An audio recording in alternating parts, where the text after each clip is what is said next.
Hello friends, मैं जुलेखा आप सभी का स्वागत करती हूँ।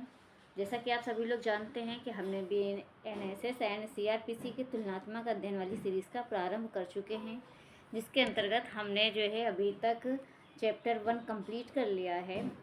और उसी सीरीज़ को आगे बढ़ाते हुए हम आज की वीडियोस का प्रारंभ करेंगे, जिसके अंतर्गत हमारा जो चैप्टर है वो चैप्टर 2 है, जो दंड न्यायालयों और कार्यालयों का गठन के बारे में बताता है। आज हम चैप्टर 2 कवर करने की कोशिश करेंगे। एक पार्ट में कंप्लीट हो जाता है तो एक पार्ट में हम वीडियो डाल देंगे, नहीं तो इसे 2 पार्ट में चैप्टर 2 को हम कंप्लीट करेंगे। चलिए शुरू करते हैं। जैसा कि आप देख पा रहे हैं कि हमारी स्लाइड में BNSS एक साइड में लिखा हुआ है, दूसरी साइड में हमने CRPC को उठाया हुआ है। दोनों को हम तुलनात्मक रूप से पढ़ रहे हैं। धारा 6 में CRPC एंड BNSS की धारा दोनों में सेम है और दोनों में कोई विशेष प्रकार का परिवर्तन नहीं हुआ है। धारा 6 से लेके 20 तक BNSS में जाता है चैप्टर 2, और CRPC की अगर हम बात करें तो 6 से लेके 25A तक चैप्टर 2 जाता है। ये इतना है। क्यों इसमें धाराएं कम हो गई? क्योंकि इसमें महानगर क्षेत्र के जो न्यायालय थे उनका वर्णन किया गया था CRPC में, जिसे BNSS में हटा दिया गया। अब उन्हें स्थान नहीं दिया गया है। इसी को आगे बढ़ाते हुए सबसे पहली जो धारा इसके अंतर्गत है वो हम देखते हैं। धारा 6 है। धारा 6 दंड न्यायालयों के वर्ग की बात करता है। Classes of criminal courts. इसी को आगे बढ़ाते हैं, देखते हैं इसमें क्या लिखा हुआ। सबसे पहले देखते हैं, उच्च न्यायालय और इस संहिता से भिन्न किसी विधि के अधीन गठित न्यायालयों के अतिरिक्त प्रत्येक राज्य में निम्नलिखित वर्गों के दंड न्यायालय होंगे, अर्थात सेशन न्यायालय, प्रथम वर्ग न्यायिक मजिस्ट्रेट, द्वितीय वर्ग न्यायिक मजिस्ट्रेट और कार्यपालक मजिस्ट्रेट। टोटल 4 प्रकार के न्यायालयों का वर्णन यहाँ पर किया गया है और बताया गया है कि अगर हाई कोर्ट के अलावा जितने भी न्यायालय होंगे, वे ये जो 4 प्रकार के न्यायालय बताएंगे, इन्हीं न्यायालयों को दंड न्यायालय की श्रेणी में रखा गया है। भारत का अगर हम बात करें तो भारत का सबसे बड़ा दंड न्यायालय कौन सा है? तो भारत का सबसे बड़ा दंड न्यायालय हमारा सुप्रीम कोर्ट है, जिसकी स्थापना संविधान के अनुच्छेद 124 क्लास 1 आर्टिकल 124 क्लास 1 के तहत की जाती है। राज्य का सबसे बड़ा दंड न्यायालय की अगर हम बात करें, जिसकी स्थापना अनुच्छेद 214 के तहत की गई है, वो है हाई कोर्ट। सबसे बड़ा दंड न्यायालय सुप्रीम कोर्ट है। और राज्य का सबसे बड़ा न्यायालय की बात करेंगे तो हाई कोर्ट आएगा। इसी तरह से BNSS एंड CRPC के तहत गठित राज्य का जो सबसे बड़ा आपराधिक न्यायालय होता है वो होता है सत्र न्यायालय। सब सुप्रीम की बात करेंगे तो हमारा सुप्रीम कोर्ट आएगा। अगर हम स्टेट की बात करेंगे तो वहाँ पे हाई कोर्ट आएगा। और अगर हम यहाँ पर देखते हैं कि जो हमारी CRPC या BNSS के अंतर्गत जो सबसे बड़ा दंड न्यायालय रखा गया, जैसे कि आप स्लाइड में देख पा रहे हैं, वो पहले नंबर पे रखा गया है सेशन न्यायालय को। सेशन न्यायालय को पहला यहाँ पे दंडिक न्यायालय घोषित किया गया है। किसी जिले का सबसे बड़ा दंड न्यायालय भी सत्र न्यायालय होता है। अधीनस्थ न्यायालयों की शुरुआत आपराधिक मामलों में सत्र न्यायालय से होती है। यह अधीनस्थ न्यायालयों में सबसे बड़ा आपराधिक न्यायालय होता है। ये हमने कुछ इसमें जो एक्स्ट्रा फैक्ट थे वो हमने यहाँ बता दिए। आगे बढ़ते हैं। इन्हीं सेशन न्यायालय और प्रथम वर्ग न्यायालय, द्वितीय वर्ग न्यायिक मजिस्ट्रेट, इनको हम आगे भी डीप में पढ़ेंगे जब इनके भी अदर सेक्शन में इनका वर्णन किया गया है। तब आगे बढ़ते हैं अगले सेक्शन पे। इसमें आपको याद करने वाली जैसी चीज़ें क्या हैं, तो आप सबसे पहले सेक्शन याद करेंगे कि धारा 6 में दंड न्यायालयों का वर्ग बताया गया। एक पॉइंट आप याद करेंगे। दूसरा पॉइंट इसमें क्या है, इसमें कितने प्रकार के कोर्ट का गठन किया गया है, बताया गया है। तो टोटल 4 प्रकार के न्यायालय बताए गए हैं, जिन्हें आप सीरीज से याद करेंगे। सबसे पहले सेशन न्यायालय आएगा, दूसरा प्रथम वर्ग न्यायिक मजिस्ट्रेट आएगा, तीसरे नंबर पर द्वितीय वर्ग न्यायिक मजिस्ट्रेट आएगा और चौथे नंबर पर कार्यपालक मजिस्ट्रेट आएगा। टोटल 4 प्रकार के न्यायालय आएंगे इसके अंतर्गत। अगली धारा पे हम आते हैं। अगली धारा हमारा है प्रादेशिक खंड। धारा 7। CRPC में भी प्रादेशिक खंड है, सिर्फ थोड़ी सी चीज़ें वहाँ पे परंतुक था, उसे अब यहाँ पे जगह नहीं दी गई है, क्योंकि परंतुक में महानगर क्षेत्र का वर्णन था, इसलिए BNSS में महानगर क्षेत्र को नहीं रखा गया। बाकी हम धारा 7 देखते हैं। धारा 7 हमारा कहता है प्रादेशिक खंड, यानी कि टेरिटोरियल डिवीज़न क्या है पढ़ते हैं सबसे पहले। तो प्रत्येक राज्य सेशन खंड होगा, ठीक है। सेशन खंडों से मिलकर बनेगा। प्रत्येक सेशन खंड इस संहिता के परियोजना के लिए एक जिले से मिलकर बनेगा। मतलब कि प्रत्येक राज्य क्या होगा, एक सेशन खंड होगा एवं सेशन खंड एक या अधिक जिलों से मिलकर बनेगा। ये हमारा क्लास 1 कहता है। क्लास 2 में हम देखते हैं तो यहाँ पे क्लास 2 में लिखा हुआ है कि राज्य सरकार उच्च न्यायालय के परामर्श के पश्चात ऐसे खंडों और जिलों की सीमाओं या संख्याओं में परिवर्तन कर सकेगी। यहाँ पे राज्य सरकार को शक्ति दी गई है कि वह जिले की जो ऐसे खंड हैं, सेशन खंड है, उनकी सीमा, उन जिलों की सीमा की संख्या में परिवर्तन कर सकती है, परंतु राज्य सरकार को हाई कोर्ट से परामर्श करना पड़ेगा, उसके बाद वो ऐसा कर सकती है। ये हमारा क्लास 2 बताता है। क्लास 3 की हम बात करें तो राज्य सरकार उच्च न्यायालय से परामर्श के पश्चात किसी जिले को उपखंडों में विभाजित कर सकेगी और ऐसे उपखंडों की सीमाओं या संख्या में परिवर्तन कर सकेगी। यहाँ पे राज्य सरकार को पावर दी गई है कि जो सेशन खंड हैं उन जिलों को उपखंडों में भी विभाजित किया जा सकता है, बशर्ते उसे हाई कोर्ट से परामर्श लेने की आवश्यकता पड़ेगी। क्लास 4 में अगर हम बात करें तो क्लास 4 हमारा कहता है कि किसी राज्य में इस संहिता के प्रारंभ के समय विद्यमान सेशन खंड, जिले और उपखंड इस धारा के अधीन बनाए गए समझे जाएंगे। यानी कि जब ये संहिता का प्रारंभ हुआ था उस समय अगर कोई सेशन खंड था या कोई जिले के उपखंड थे तो वो भी इस संहिता के अधीन बनाए गए समझे जाएंगे, अगर उन्हें हटाया नहीं गया है तो। ये इसमें इतना प्रोविज़न था। अब अगर हम सीआरपीसी की तरफ आते हैं तो यहाँ पे हम देखते हैं इसमें भी क्या, इसको सिर्फ एक रीडिंग कर लेते हैं कि प्रत्येक राज्य एक सेशन खंड होगा या सेशन खंडों से मिलकर बनेगा और प्रत्येक सेशन खंड इस संहिता के परियोजना के लिए एक जिला होगा, जिलों से मिलकर बनेगा। देखिए दोनों में चीज़ें सेम है, कोई चेंज नहीं, सिर्फ परंतु क्या है कि प्रत्येक महानगर क्षेत्र उस उक्त परियोजना के लिए पृथक खंड और जिला होगा, क्योंकि यहाँ पे महानगर क्षेत्र का विधर प्रोविज़न नहीं है तो इसे नहीं रखा गया, तो इसे हटा दिया गया।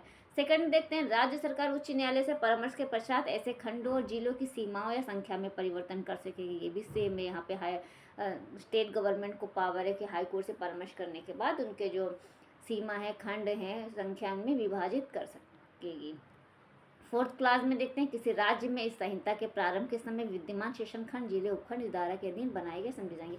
ये भी सेम है। तो ये हमने देख लिया सीआरपीसी में क्या था और बीएनएसएस में क्या चीज़ें थी, ये हमने दोनों को अच्छे से देख लिया और हमें अच्छे से समझ भी आ गया। अब देखते हैं, अब हम आपको थोड़ी सी चीज़ें बता दें कि इसमें एग्जाम के पॉइंट ऑफ व्यू से हमें याद करने वाली चीज़ें क्या है। तो सबसे पहले हम सेक्शन याद करेंगे, प्रादेशिक खंड कहाँ पर बताएगा, तो क्लास सेक्शन 7 में बताया गया है। दूसरा है ये सेशन खंड जो होंगे इनकी संख्या में परिवर्तन कौन करेगा, तो राज्य सरकार करेगी। क्या उसे एब्सोल्यूट पावर है? नहीं, उसे हाई कोर्ट से परामर्श करना पड़ेगा, ठीक है। वो जिले की संख्या में, सीमाओं में परिवर्तन कर सकते हैं। तो ये दो चीज़ें आप इसमें से अच्छे से देख लीजिए। इसके अलावा अब हम आगे बढ़ते हैं और सीआरपीसी में जैसा कि आप स्लाइड में देख पा रहे हैं, क्लास धारा 8 जो थी महानगर क्षेत्र थी, जिसे अब वर्तमान में नहीं रखा गया।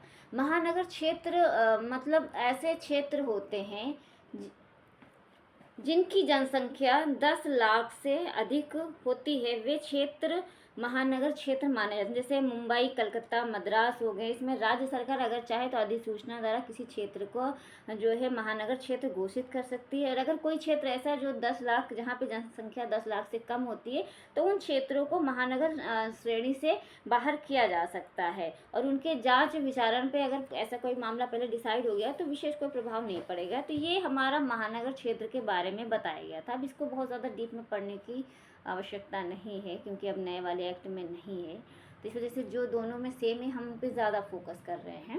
बाकी हम आगे बढ़ते हैं, अगले सेक्शन पे आते हैं। तो हमारा अगला सेक्शन है सेक्शन 8। अब देखिए यहाँ पे सेक्शन थोड़ा सा एक का घट गया, क्यों? क्योंकि धारा 8 में जो महानगर क्षेत्र है इधर नहीं है, तो अब देखिए एक सेक्शन का अंतर हो गया। अब यहाँ से आप ध्यान दीजिएगा, धारा 8 बीएनएसएस में सेशन न्यायालय है, जबकि इधर 9 में सेशन न्यायालय था। चलिए हम देखते हैं, दोनों को पढ़ना शुरू करते हैं। क्या है धारा 8 में? धारा 8 कहता है सेशन न्यायालय राज्य प्रत्येक सेशन खंड के लिए एक सेशन न्यायालय स्थापित करेगी। पहला ही हमारा प्री के पॉइंट ऑफ व्यू से क्वेश्चन निकल आया। अब धारा 8 हम अगर बात करें तो हमारा धारा 8 कोर्ट ऑफ सेशन की बात करता है, और सेक्शन 8 में जो क्लासेस की संख्या है वो टोटल 8 हैं। धारा 8 में 8 खंड बताए गए, और ये बहुत ही इम्पोर्टेंट सेक्शन है। इसका एक एक क्लास बहुत ही ज़्यादा इम्पोर्टेंट है। हर क्लास में प्री का क्वेश्चन छुपा हुआ है, यहाँ तक कि इसमें जो है इंटरव्यू का भी क्वेश्चन बन सकता है। अभी तक मेंस में यहाँ से क्वेश्चन नहीं बना है, लेकिन आगामी परीक्षाओं में आने की संभावना है। ये ऐसे क्वेश्चन बन सकते हैं कि सेशन न्यायालय की स्थापना कौन करता है, उनके तहत किन किन व्यक्तियों को पीठासीन अधिकारी नियुक्त कर सकता है, उनके असमर्थता पे कौन करेगा, इनकी जुरिडिक्शन के बारे में बताए। ऐसे मिलाते हुए मेंस के भी क्वेश्चन बनाए जा सकते हैं। जब हम मेंस की क्लास लेंगे तो वहाँ पे हम इस पर चर्चा करेंगे विस्तृत रूप से। अभी हम फिलहाल सेक्शन देखते हैं। तो सेक्शन 8 हमारा बताता है सेशन न्यायालय क्या कह रहा है, देखते हैं। धारा 8 में 8 खंड है, ठीक है, ये तो हमें याद हो गया। अब देखिए सेशन न्यायालय क्या, राज्य सरकार प्रत्येक सेशन खंड के लिए एक सेशन न्यायालय स्थापित करेगी। धारा 7 में हमने सेशन खंड प्रादेशिक खंड के अंतर्गत हमने देख लिया था। तो सबसे पहले यहाँ पे आ रहा राज्य सरकार, किसी पावर है सेशन खंड में सेशन कोर्ट स्थापित करने की, तो राज्य सरकार को। हमारा पॉइंट क्लियर हो गया कि सेशन कोर्ट का गठन कौन करेगा, तो राज्य सरकार करेगी। कहाँ के लिए, तो प्रत्येक सेशन खंड के लिए। ये हमारा पॉइंट क्लियर हो गया, गुड। अब दूसरे पॉइंट में हम चलते हैं। तो पहला हमारा हो गया कि राज्य सरकार प्रत्येक सेशन खंड के लिए एक सेशन न्यायालय की स्थापना करेगी, वेरी गुड। दूसरे में हम आते हैं, तो प्रत्येक सेशन न्यायालय में एक सेशन न्यायाधीश पीठासीन होगा जो उच्च न्यायालय द्वारा नियुक्त किया जाएगा, ठीक। हमने एक कोड बना लिया। कहानी में समझिए, सबसे पहले एक बिल्डिंग बनाई। बिल्डिंग बनाने का काम किसे दिया गया, तो गवर्नमेंट को दिया। कौन सी गवर्नमेंट है, स्टेट गवर्नमेंट। स्टेट गवर्नमेंट ने सेशन खंड में एक सेशन कोर्ट बना दिया। अब सेशन कोर्ट खाली तो काम करेगा नहीं, वहाँ पे हम उनको अथॉरिटी जो होंगे, अधिकारी होंगे, उन्हें नियुक्त करेंगे। वो अधिकारी कौन सबसे पहले आ रहा है, तो वो पीठासीन अधिकारी होगा, ठीक है। पीठासीन अधिकारी एक आ गया, एक न्यायाधीश पीठासीन होगा, यानी कि वो हेड होगा वहाँ का। अब उसे कौन अपॉइंट करेगा, अगला हमारा क्वेश्चन आ रहा है। तो उसे जो अपॉइंट करेगा वो हाई कोर्ट द्वारा किया जाएगा। दूसरा पॉइंट क्लियर, आगे बढ़ते हैं। सीआरपीसी में दोनों में भी सेम है। सीआरपीसी इसमें देखते हैं राज्य सरकार प्रत्येक सेशन खंड के लिए सेशन न्यायालय स्थापित करेगी, सेम क्लास 1। 2 में कह रहा प्रत्येक सेशन न्यायालय में एक न्यायाधीश पीठासीन होगा जो न्यायालय द्वारा नियुक्त किया जाएगा, दोनों में क्लियर हो गया। क्लास 3 पे हम आते हैं। तो क्लास 3 हमारा कहता है उच्च न्यायालय, हाई कोर्ट अपर सेशन न्यायाधीशों को भी सेशन न्यायालय में अधिकारिता का प्रयोग करने के लिए नियुक्त कर सकती है।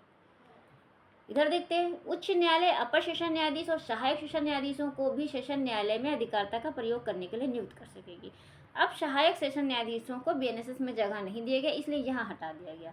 दोनों को एक साथ समझिए, यानी कि जो हमारे एडिशनल जज होते हैं, एडिशनल सेशन जज होते हैं, उनको भी हाई कोर्ट सेशन न्यायालय में अपना जुरिडिक्शन का प्रयोग करने के लिए अपॉइंट कर सकती है। ये कहाँ बताएगा, ये क्लास 3 में बना। अभी जो 2022 में एग्ज़ाम हुआ था, या अभी किसी स्टेट में ये क्वेश्चन पूछा गया था कि उच्च न्यायालय अपर सेशन न्यायाधीशों को भी सेशन न्यायालय में अधिकारिता का प्रयोग करने के लिए नियुक्त कर सकती हैं। ये प्रोविज़न कहाँ पे लिखा हुआ है, ये आया हुआ क्वेश्चन है। ये पूछा गया किस क्लास में है, सीआरपीसी में पूछा था। सीआरपीसी में पूछा था, ये किस क्लास में है, धारा 9 के 1 में, 2 में, 3 में पूछा था। बहुत से बच्चों ने इस क्वेश्चन को गलत किया था, अभी आप तुरंत याद कर लीजिए। अपर सेशन न्यायाधीश अधिकारिता का प्रयोग करेंगे सेशन में, ये क्लास 3 में है, दोनों में सेम है। पहले में क्या था, गवर्नमेंट को ये पावर था, स्टेट गवर्नमेंट प्रत्येक सेशन खंड के लिए एक सेशन कोर्ट स्थापित कर रही थी। दूसरे में पीठासीन न्यायाधीश की नियुक्ति हाई कोर्ट द्वारा की जा रही थी। तीसरे क्लास में एडिशनल सेशन जज को भी अधिकारिता का प्रयोग करने के लिए हाई कोर्ट नियुक्त कर सकती। 3 क्लासेस हमारे अच्छे से तैयार हो गए और हमें याद भी हो गए, साथ में आप याद भी करते चले। अब हम आते हैं क्लास 4 में। क्लास 4 हमारा कहता है उच्च न्यायालय द्वारा एक सेशन खंड के सेशन न्यायाधीशों को दूसरे खंड का अपर सेशन न्यायाधीश भी नियुक्त किया जा सकेगा, और ऐसी दशा में वह मामलों को निपटाने के लिए दूसरे खंड के ऐसे स्थान या स्थानों में बैठ सकेगा जो उच्च न्यायालय निर्देश दें। ध्यान दीजिएगा, उच्च न्यायालय द्वारा उच्च न्यायालय ही पीठासीन अधिकारी को नियुक्त कर रही थी ना, हाँ ठीक है। एक सेशन खंड के सेशन न्यायाधीश को दूसरे खंड का भी सेशन न्यायाधीश नियुक्त कर सकते हैं, यानी कि उसका वर्कलोड बढ़ा दे रहा है, ठीक है, गुड। और ऐसी दशा में मामलों को निपटाने के लिए दूसरे खंड के स्थान या स्थानों में बैठ सकेगा। भाई जाहिर सी बात है, उसको एक जगह का कोर्ट का पीठासीन अधिकारी बनाया गया, वहाँ का न्यायाधीश बनाया, दूसरे कोर्ट का भी बना दिया गया, तो वो जहाँ पहले का था वहाँ का भी काम देखेगा, दूसरे का भी काम देख सकेगा, ठीक। सेम चीज़ें हमारे CRPC में भी लिखा हुआ है। आगे बढ़ते हैं क्लास 5 में। 5 में हमारे पद रिक्ति की बात कर रहा है। क्या कह रहा है? जहाँ किसी सेशन न्यायाधीश का पद रिक्त है, वहाँ उच्च न्यायालय किसी अति आवश्यक आवेदन के जो ऐसे सेशन न्यायालय के समक्ष किया जाता है या लंबित है, किसी अपर सेशन न्यायाधीश द्वारा, या यदि अपर सेशन न्यायाधीश नहीं होते हैं तो सेशन खंड के मुख्य न्यायिक मजिस्ट्रेट द्वारा निपटाए जाने के लिए व्यवस्था कर सकेगा। और ऐसे प्रत्येक न्यायाधीश या मजिस्ट्रेट को ऐसे आवेदन पर कार्रवाई करने की अधिकारिता होगी। 5 में पद रिक्ति बता दिया है, ऐसे समझिए, अगर वहाँ का जो पीठासीन अधिकारी है, सेशन न्यायाधीश का जो सेशन न्यायाधीश है सेशन न्यायालय का, वो नहीं है, तो उसका जो वर्क रहेगा वो कौन देखेगा, यानी कि इंचार्ज किसे बनाएंगे? तो सबसे पहले अगर सेशन न्यायाधीश नहीं है तो अपर आएगा, एडिशनल सेशन जज आएंगे। एडिशनल सेशन जज भी नहीं है और बहुत ही अर्जेंट वर्क है, तो ऐसा तो है नहीं कि उसे पेंडिंग छोड़ देंगे, नहीं ना, उसे तो एग्जीक्यूट करना ही पड़ेगा। तो बताएगा कि उन कार्यों को या ऐसे आवेदनों को कौन देखेगा। बताया गया कि अगर सेशन जज नहीं है तो एडिशनल को जाएगा चार्ज, अगर इंचार्ज बना जाएगा, वो भी नहीं है तो CGM को भी पावर दिया जा सकता है।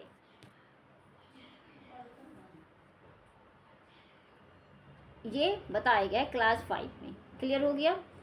6 में आते हैं, सेशन न्यायालय। यहाँ पे बैठक 6 में बैठक बताएगा कि सेशन न्यायालय सामान्यतः अपनी बैठक ऐसे स्थान या स्थानों पर करेगा जो उच्च न्यायालय अधिसूचना द्वारा विनिर्दिष्ट करे। यदि किसी विशेष मामले में सेशन न्यायालय की राय है कि सेशन खंड में किसी अन्य स्थान पर बैठक करने पर पक्षकारों या साक्षियों को सुविधा होगी, तो वह अभियोजन और अभियुक्त की सहमति से उस मामले को निपटाने के लिए उसमें साक्षी या साक्षियों की परीक्षा करने के लिए उस स्थान पर बैठक कर सकेगा। यहाँ पर बैठक की बात की गई है कि जो सेशन कोर्ट की जो बैठक होगी वो कहाँ पे होगी, तो बताएगा कि जो हाई कोर्ट अधिसूचना द्वारा डिसाइड करेगी वे स्थान बैठक के लिए नियुक्त किए जाएंगे। अगर विशेष मामलों में पक्षकारों की सुविधा के लिए कोई स्थान डिसाइड किया जा सकता है, बैठक वहाँ पे की जा सकेगी अगर दोनों पक्षकारों की सुविधा है, सहमति पर किसी मामले को निपटाने के लिए या साक्षियों की परीक्षा के लिए उस स्थान पर बैठक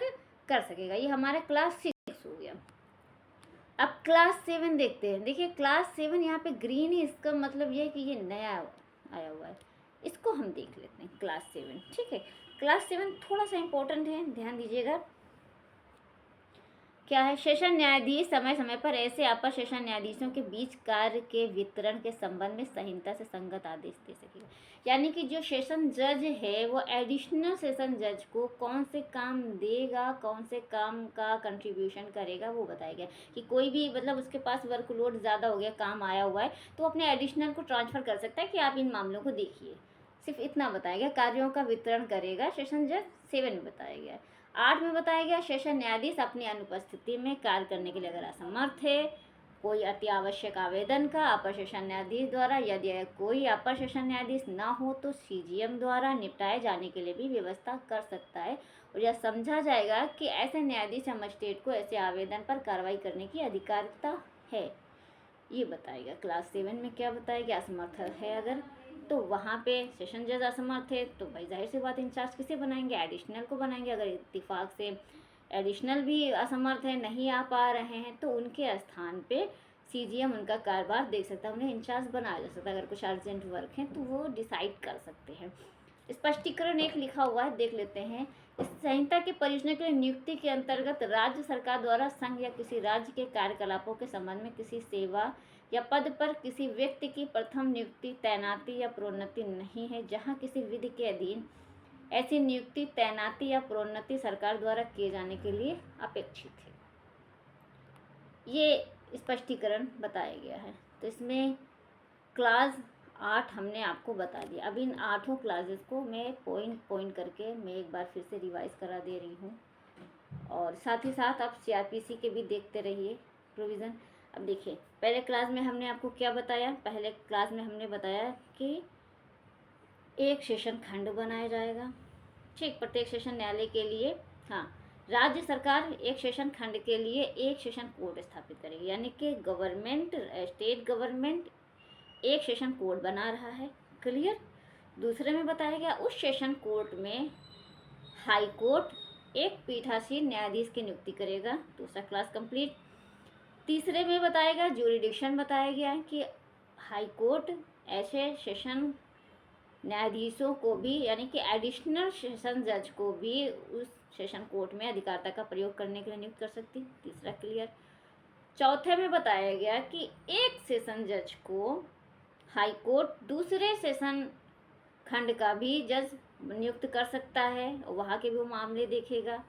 पांचवें में बताया गया कि अगर सेशन जज का पद रिक्त है तो वहाँ पे हाई कोर्ट किसी अति आवश्यक आवेदन के जो सेशन न्यायालय के समक्ष किया जाता है या पेंडिंग है, तो उन्हें निपटाने के लिए एडिशनल सेशन जज को अपॉइंट कर सकती है, या वो भी नहीं है तो CGM को अपॉइंट किया जा सकता है।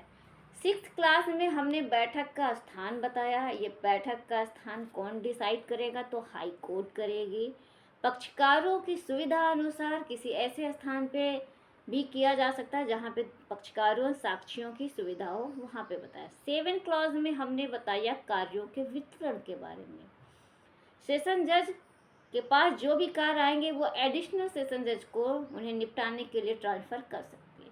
क्लास 8 में हमने असमर्थता बताई कि अगर सेशन न्यायाधीश जो जज है, सेशन जज असमर्थ है, बीमार है या अनुपस्थित है और कोई ऐसे अर्जेंट वर्क उसके सामने आया हुआ है, तो वहाँ पे सेशन जज का जो वर्क है या उसे इंचार्ज है वो एडिशनल को बनाएंगे। अगर बाई इत्तेफाक से एडिशनल सेशन जज नहीं है तो CGM से भी वो कार्य करवाया जा सकता है, और उसका वही अधिकारिता होगी जो सेशन जज की होती है। ये क्लास 8 हमने आपको बता लिया, बहुत अच्छे से आप लोगों को क्लियर भी हो गया। आप लोग बेयर एक्ट लेके ज़रूर बैठिए, जिन पॉइंटों को मैं बताऊँ उनको आप अंडरलाइन कीजिए। इसका क्लास सेक्शन 8 का क्लास 8 के 8 बहुत इंपॉर्टेंट है, आपको तब तक रट गया होगा। मैं एक बार फिर से बताया, क्लास 1 में क्या बताया गया है, कोर्ट की स्थापना कौन कर रहा है, राज्य सरकार। दूसरे में क्या कर रहा है, पीठासीन न्यायाधीश कौन नियुक्त कर रहा है, हाई कोर्ट कर रहा है। तीसरे में क्या बताया गया कि अधिकारिता का प्रयोग करने के लिए एडिशनल को भी हाई कोर्ट नियुक्त कर। चौथे में क्या बताया गया कि एक सेशन जज दूसरे खंड का भी सेशन जज नियुक्त किया जा सकता है। पांचवें में पद रिक्ति बताई कि अगर पद रिक्त है सेशन जज का तो उसका वर्क को एडिशनल देखे, एडिशनल नहीं है तो CGM देखेंगे। छठे में बैठक का स्थान बताया कि उच्च न्यायालय डिसाइड करेगी कि बैठक का स्थान कौन सा होगा। सातवें में हमने आपको बताया कि कार्यों का वितरण, सेशन जज एडिशनल को कार्यों का वितरण कर सकेंगे।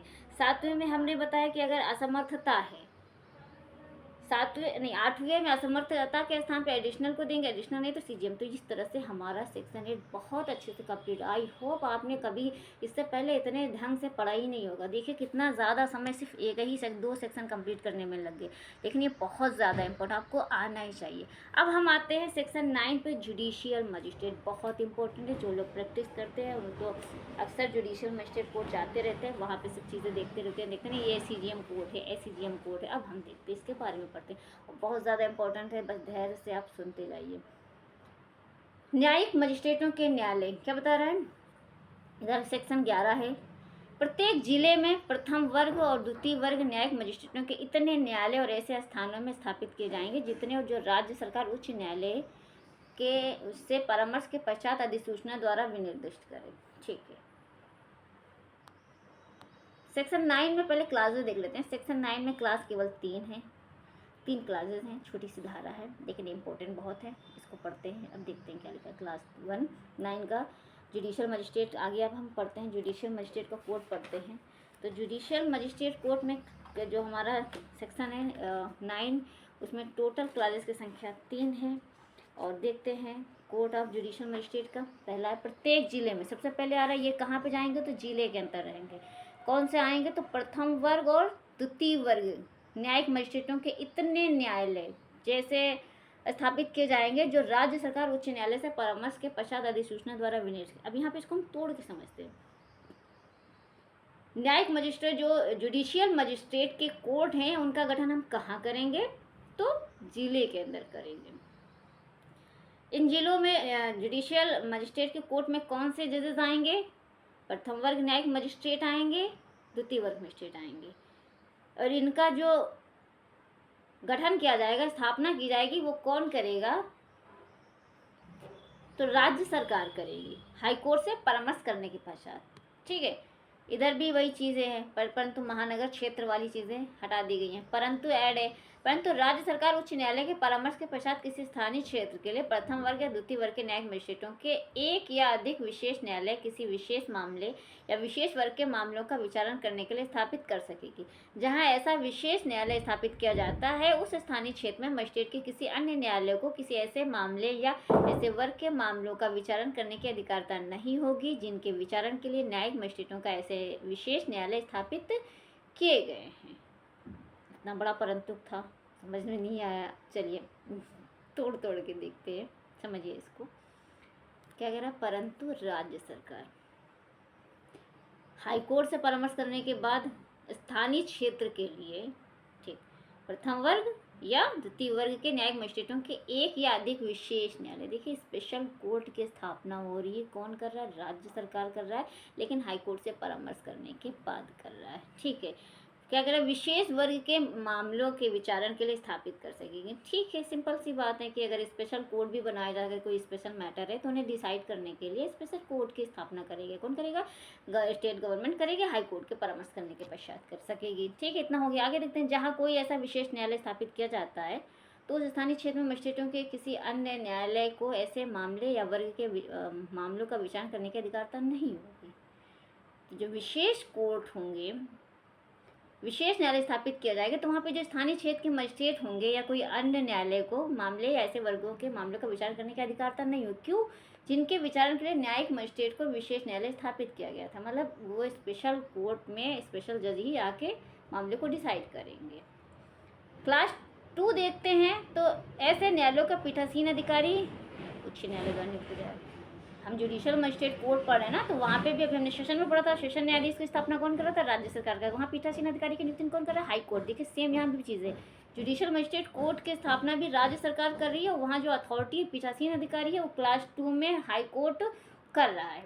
ये हमारा क्लियर हो। क्लास 3 देखते हैं, उच्च न्यायालय जब कभी उसे यह समीचीन आवश्यक प्रतीत होता है कि किसी सिविल न्यायालय के न्यायाधीश के रूप में कार्यरत राज्य की न्यायिक सेवा के किसी सदस्य को प्रथम वर्ग या द्वितीय वर्ग न्यायिक मजिस्ट्रेट की शक्तियां प्रदान कर सके। यानी कि हाई कोर्ट अगर चाहे और अगर उसे सही लगता है तो जो सिविल न्यायालय के जजेस होते हैं उन्हें न्यायिक सेवा के किसी सदस्य को प्रथम वर्ग या द्वितीय वर्ग न्यायिक मजिस्ट्रेट की शक्तियां प्रदान कर सकेगा। सेम चीज़ें इधर CRPC में भी बताई गई हैं कि प्रत्येक जिले में प्रथम वर्ग द्वितीय वर्ग न्यायिक मजिस्ट्रेटों के इतने न्यायालय स्थापित करेंगे जितना राज्य सरकार उच्च न्यायालय के परामर्श करने के पश्चात अधिसूचना द्वारा जारी करे। ठीक है, परंतु उच्च न्यायालय विशेष मामलों के लिए विशेष कोर्ट स्थापित कर सकती है। परंतु में कहा, दूसरे में कहा कि प्रत्येक जो पीठासीन अधिकारी होगा उसकी नियुक्ति हाई कोर्ट द्वारा की जाएगी। तीसरे में कहा गया कि सिविल न्यायालय के जो न्यायाधीश होते हैं उन्हें प्रथम वर्ग या द्वितीय वर्ग न्यायिक मजिस्ट्रेट की शक्तियाँ प्रदान कर सकता है। तो ये इस तरह से हमने आज सेक्शन 6, 7, 8 3 सेक्शन हमने देख लिया जो काफ़ी इसमें जो है इम्पोर्टेंट भी थे। 6 में हमने आपको बताया क्लासेस ऑफ कोर्ट के, हमने बताया कि दंड न्यायालयों के वर्ग में बताया 4 प्रकार के सेशन न्यायालय, प्रथम वर्ग न्यायिक मजिस्ट्रेट, द्वितीय वर्ग न्यायिक मजिस्ट्रेट और कार्यपालक मजिस्ट्रेट बताया था। 7 में प्रादेशिक खंड हमने बताया था। 8 को हमने 8 में 8 क्लासेस थे, 8 को मैंने बहुत अच्छे से आपको डीप जाके बताया। 9 में जुडिशियल मजिस्ट्रेट हमने बताया जिसमें क्लासेस की संख्या 3 थी। जुडिशियल मजिस्ट्रेट कोर्ट की स्थापना राज्य सरकार कर रही है हाई कोर्ट के परामर्श करने के पश्चात, और जब पीठासीन अधिकारी की नियुक्ति उच्च न्यायालय करता है, विशेष मामलों के लिए विशेष न्यायालय की स्थापना की जा सकती है। और अगर हाई कोर्ट को आवश्यक लगता है तो सिविल न्यायालय के जो न्यायाधीश होते हैं उन्हें प्रथम वर्ग या न्यायिक मजिस्ट्रेट की शक्तियाँ प्रदान कर सकता है। तो इस तरह से हमने 3 धाराएं आज कंप्लीट की हैं। माना कि थोड़ी वीडियो लंबी हो जा रही है, लेकिन आप इतना यकीन रखिए कि आपको जो पढ़ाया जा रहा है वो आपको पेड क्लास में भी बताया जाता है। इतना आप पैसा खर्च करके किसी कोचिंग में जाते होंगे, वो आपको यहाँ पे फ्री ऑफ कॉस्ट पढ़ाया जा रहा है। बस आप पढ़ते जाइए, डायरेक्ट रखिए, जो चीज़ें मैं बताती जा रही हूँ उसको अंडरलाइन करिए और अच्छे से पढ़ते जाइए। आप सभी लोग वीडियोज़ को काफ़ी सराह रहे हैं, ज़्यादा से ज़्यादा आप लोग लाइक करें, कमेंट ज़रूर करें, क्योंकि आपकी कमेंट हमारा उत्साहवर्धन कराती है। इससे हमें पता चलता है कि आपको हमारी वीडियोस पसंद आ रही है। इसमें जो भी आपके सुझाव हैं वो आप अपने कमेंट्स में ज़रूर दीजिए। अगली वीडियो में हम अगले सेक्शन को लेके आएंगे। वीडियो काफ़ी बड़ी होगी, मुझे लग रहा था कि शायद मैं एक वीडियो में चैप्टर कंप्लीट कर लूँगी, लेकिन कोई नहीं, समय लग रहा है, लेकिन जो हो रहा है वो बेहतरीन तरीके से हो रहा है। चीज़ें आपके बहुत word to word concept clear होते जा रहे हैं अच्छे से बताते। वरना मैं चाहूँ तो मैं एक वीडियो में, आधे घंटे के वीडियो में आपके सारे एक एक चैप्टर कंप्लीट कर सकती हूँ, लेकिन नहीं, मैं ये नहीं कर रही हूँ। मैं आपको सिर्फ दौड़ा नहीं रही, मैं आपको बहुत डीप जाके पढ़ा रही हूँ। आई होप आपको हमारी वीडियो पसंद आ रही होगी। लाइक करें और ज़्यादा ज़्यादा कमेंट करें, और अपने दोस्तों से, अपने जो भी प्रतियोगी परीक्षा वाले विद्यार्थी हैं, शेयर करें।